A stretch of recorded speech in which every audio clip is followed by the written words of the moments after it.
Hello out there in YouTube land. This is Joshua Carter with RCDS Lifestyle, and I normally, for the last, I think there's 3 up there now. I've been putting blogs up, well, vlogs of basically just like going through the day, bits and pieces of videos, putting them together, not really showing you too much of what I do in the gym. But like I said, because I don't have someone to really record that for me at this moment, but that time will come. But that's just an excuse. I actually could probably figure out a way to do that. But on the other side of things, I also make my channel about dealing with mental issues, things that hinder people, things that set people back, things that make people afraid to do things, to go after what it is they want in their life. Someone who may want to start working out, but they have this fear of going to the gym because they may not want people to look at them. They may not want people to assume because they're a bigger person. They don't know what they're doing. They probably don't know what they're doing. They just get the gym membership because when we associate weight loss, we associate that with you have to go to the gym, you have to eat these type of foods, you have to eat 3 meals a day. It's that whole thing, that one of those conditioned things. But it's harder for someone to understand that when you're in the gym, everybody is in the gym with maybe not the exact same goal in mind, but with the intentions of either building muscle or losing weight or just perfecting the health that they have gotten themselves to. So for me, when I started this, I have been really serious about fitness since February 2012. February 25th, 2012 is when I actually jumped into it full steam. I lost 110 pounds in like 10 months. January 26, 2013, my father was killed in a tragic car accident. And through that time, I coped with food and I gained back like let's just say I gained back like 100 pounds. And then again, I, had some things going on in my life where I moved from state to state, had a child. Well, I already had my daughter before, but I had my daughter in 2010, but she was kind of like the real focus reason why I was going back into fitness in 2012. I wanted to be around for her playing and just, I wanted to be around for my daughter, who is now, will be 7 in September. But what I was saying is, things started happening, life started to happen, and I lost focus again. I had started up again in April 2016. I started back up again, lost about 30 pounds. Was on I was sacrificing a lot. Like I would skip work to get a workout in, or I would tell my job I had to leave early because the gym was closing at a certain time, and I wanted to get in there and get that work in. And I always, and I'm here to tell you guys, I had like this horrible, when I say horrible, I mean like horrible anxiety. And that's when I really started to figure out that I had an anxiety issue. And it was I really had, I have never been diagnosed with anything, but just doing like a self-diagnosis, I know that it's anxiety, and it's social anxiety, it's fear of rejection, it's fear of acceptance, the lack of acceptance. And going in the gym is probably one of the most uncomfortable ways to test your anxiety if you're that type of person. Now I know I feel like everyone has a little bit of anxiety in them, like if you're starting a new job or going to a new gym or something like that. The nerves of uncertainty will probably, trigger some anxiety. But there are people who are like me who feel like everyone in the gym was out to get them or making fun of them, or if you wanted to take a selfie just for your own good, this person is looking at you, probably snapping a picture of you taking a selfie. Next thing you know, you're like a social media meme or something like that. So the first step for some people is the hardest step. But once you can kind of relate to someone and see someone doing it who may be in the same position as you, like, okay, it can be done. Anything you put your mind to can be done. So for me, it was when I started back again, I'll say 3 weeks ago, like real serious about it. I wanted to attach so many things to it. I wanted to have a blog about it, vlogging, tracking my daily progress, just tracking everything. And again, my anxiety was starting to set in. So I haven't filmed in the gym due to the anxiety. And that is something, I feel like people take it lightly because, like I said, it's something that everybody faces in a new situation or something that's uncertain. And it kind of can cripple you. But you face it, you get over it. You're one of the rare ones that it doesn't paralyze you in a certain spot. Or someone like me or other people who go through this, it's like a mental concern of ours. We stop. Like we think about, we may have a plan together. We may go get the membership. You may even go as far as signing up for a personal trainer. But when it goes to the point of actually getting in there by yourself at 5:30 on a Monday, when that's the busiest day in the gym, the busiest time in the gym across America, you have a panic attack.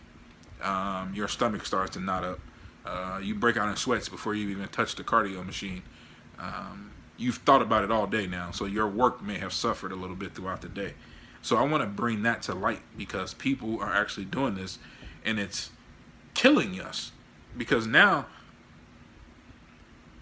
you are afraid to go to the gym, which is like the first step to getting yourself together. You may be afraid to even go in the grocery store to buy healthy food because in your mind you may think somebody's looking at you like, why is this overweight person in here buying salad bags and vegan food and soy milk, when they look like they want to go buy a half pound of ground beef and fry burgers all night.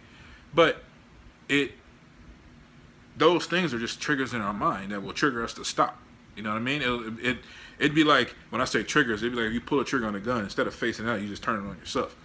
And you just kill everything that you tried to work for because of that anxiety or that mental issue that is, holding you back. Whether it's something that triggered you in the past where someone may have called you fat in a gym or something like that. But the crazy part, for the lack of a better word, the most interesting part I'll say is we don't have to necessarily go in the gym.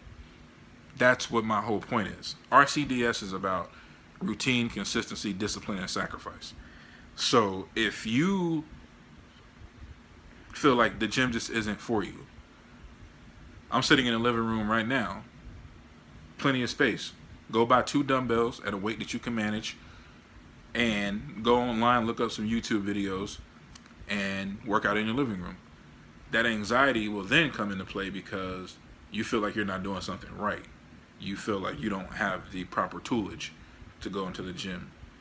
If you decide to go out to a park or to a beach or join a running club, whatever it is, that anxiety is setting you back. It's set me back from so many things. I've ran two half marathons and 1 full marathon and like 4 or 5 5K races. And every single time, like the night before, I wouldn't be nervous about the race. Not the race. I would be nervous about the people in the race.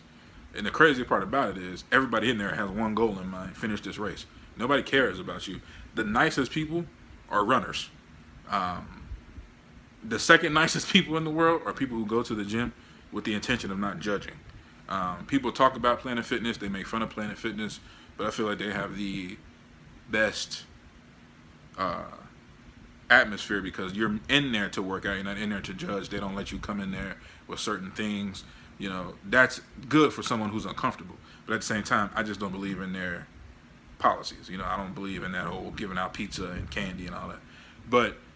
So I don't recommend anyone going to Planet Fitness. But you can come to RCDS and we can get you together. Whether it be online or whether it be, coming to a city near you to train with you and get you over that hump. Whether it's in a gym, whether it's in a park, whether it's in your home. You may have a husband or a wife who's like laughing at you because you're working out and they think you when you do a jumping jack, the whole house shakes. But I'm not here to sell you on anything. I'm just saying, like, that's what my branding is about, to help people who have myself included, have a crippling anxiety in any area of your life. I'm just using fitness because that's my platform, but any area of your life where it's like that anxiety has held you back from a promotion at work because you may have been scared to talk to a boss, held you back from asking the person of the opposite sex out on a date. Maybe it's held you back from going to change your career. Maybe it's held you back from a weight loss journey. Whatever it is, that anxiety, that mental health, that mental weakness, that mental breakdown is holding you back. And people laugh at people like us who say, "Oh, you're 34 years old. Why could you possibly have anxiety that bad that you won't go to the gym?" Shut up. That's an excuse. That's not an excuse. That's a real life thing. And I just want to track my journey and track my beliefs on how to get over it. And the funny thing about it is no one has ever reportedly died naturally from anxiety. You know, for me, I was having this thought the other night, and I was like, I was out with my mom and my girlfriend, and I like ruined everybody's night because my mom and girlfriend went up to go get something out of the restaurant. We were sitting at the park waiting for our table. And we were all just talking. I was just kind of listening to them talk, and I was already having a bad day. My depression and the anxiety was really taking a toll on me that day for whatever reason, and I just really felt like in a bad place. So, but I got out. I was starting to feel a little bit better, and when they got up, this guy who was like literally smaller than me, half my size, that doesn't matter, but whatever, came and sat down in the seat my mom was sitting in. And instead of me saying, "I'm sorry, somebody's sitting there," I didn't say anything. And that's my anxiety, because my anxiety was, what if this guy says something to me that I'm going to pop off? I'm going to say something back to him. What if this guy has a gun? What if he has a knife? The people around me were like looking at me to say something, because there was this couple who was behind us, and I feel like they were waiting for us to get up. And when I didn't say anything to the gentleman, I feel like they were like, well, are they coming back? It just made me I was thinking about things that weren't even probably real. But that's what anxiety does. That's what those mental weakness things do. And it takes over every part of your life. So that's what I'm here for. I'm going to vlog about it with a V, and just track everything out the best way I possibly can. I hope you all enjoy the ride. I will be back up eventually with the recording, getting in the gym, recording. I just left the gym actually for my cardio workout. I'm going to go back tonight and do some other things. So hope you all are having a great Monday, and I'll talk to you soon. RCDS Lifestyle all the way.